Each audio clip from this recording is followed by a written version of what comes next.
Hey guys, thanks for stopping by Outdoors with Don and Bob. Getting an early start today. Sun's just coming over the trees now. Hit one of the small lakes that I've hit quite a few times. Trying to get a little early. Like to do some top water today. Going to start out that way. We'll see where we go from there. Stick with me. There we go. That one I got. Finally found one that had a little bit of open water and it could actually get the worm. Or get the frog, I mean. There we go. Not a very big one, but he's the first one. Number one on a frog. There we go. Little one.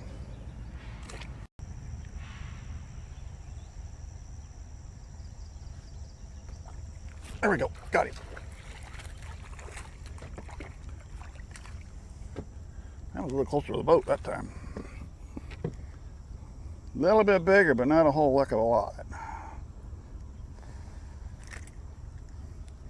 Yeah, you ain't much bigger than the last one. But you're a fish. And that's all that counts. Get my frog turned right side out again.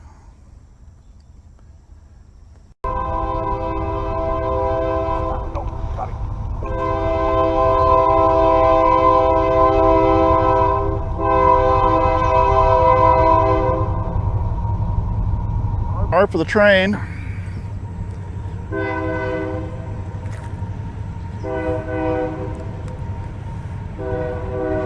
Now the reason I got him, I threw in, I missed the bank by just a little. I could see the bushes wiggle. I saw the bushes move and I figured something must be there. So I tossed her back in again. I got a little deeper the second time and sure enough, he was there. Not a biggie, but we'll take him. Well, I'll be dogged. Just like any other day, there's got to be at least one catfish, right?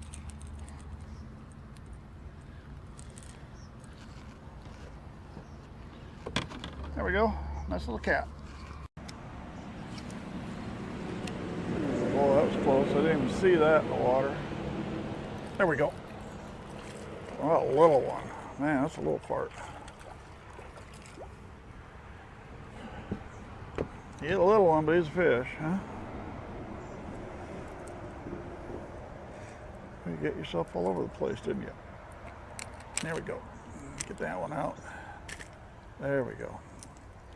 Guess I'm going to need to get my forceps back out for using these. There we go. Little one.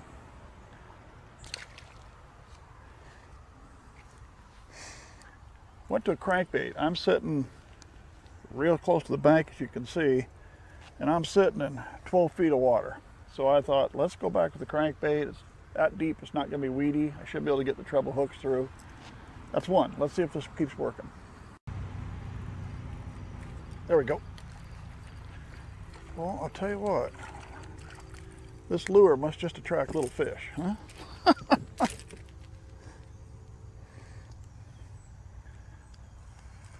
Is there nothing big around? I mean, I understand the old deal, a fish is a fish, but it comes to a point that you like them to get a little bit bigger. There we go. Not much. I mean, I've caught bluegill bigger than that. Oh, great. We'll find him.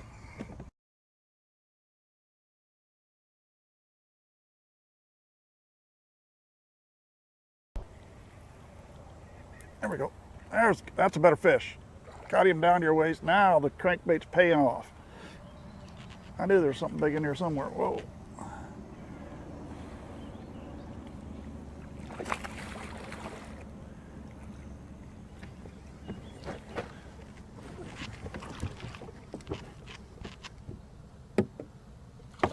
There we go. Ah, we got him. Woo. Get my hand out of there before I get a hook in it.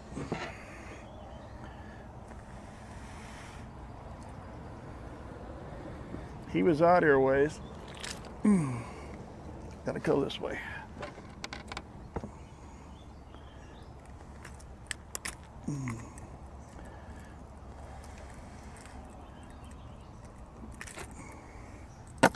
There we go. Let's put a scale on this one and see what we got. We're gonna move out away from the bank a little first.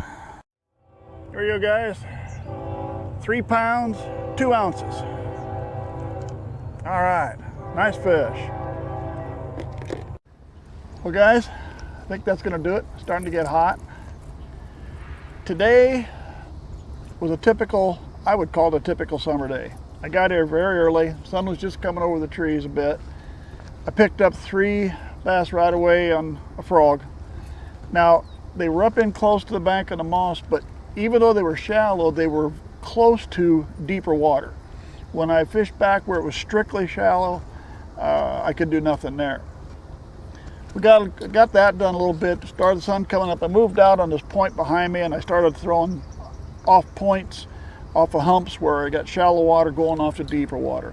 I also started working the banks where I had some deep water in close to it. So I tried jigging, jigging the swim bait. That didn't work. Chatterbait didn't work.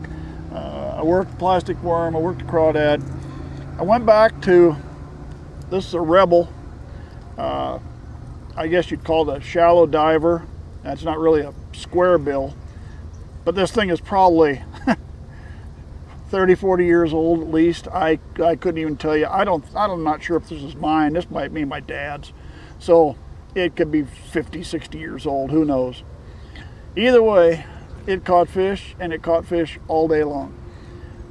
Most of them little. And I mean, they were all 8 to 12 inches, something like that. There was, I think, 1 or 2 that probably was over 12 inches, and that was it.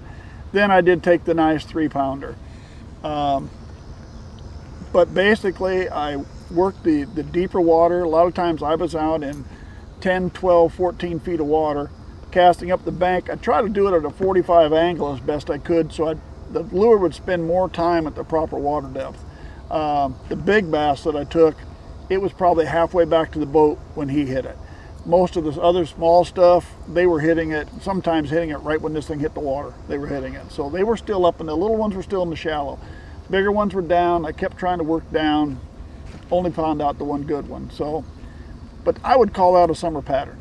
To me, that's what it was. But early in the morning, surface top water worked. As soon as the sun came up, let's start heading for deeper water, and that's what worked. So tomorrow, I think I'm going to get out again tomorrow. And if I do, I'm just going to move across the road, next lake over. I've caught some good ones over there. And that's got a nice long hump where it's about 4 or 5 feet deep, and then it goes off to the sides. That's kind of what I'm looking for here in the summer. I want some structure out in the lake. And most of these lakes around here, these little small lakes, they're just bowls. I mean, they're sand pits. They took the sand and gravel out and they left the lake.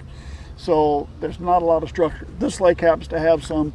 The one I want to try tomorrow, it's got a little structure out in the lake, and I think that's what you need in the summertime. So thanks for sticking with me. Hope to see you again real soon.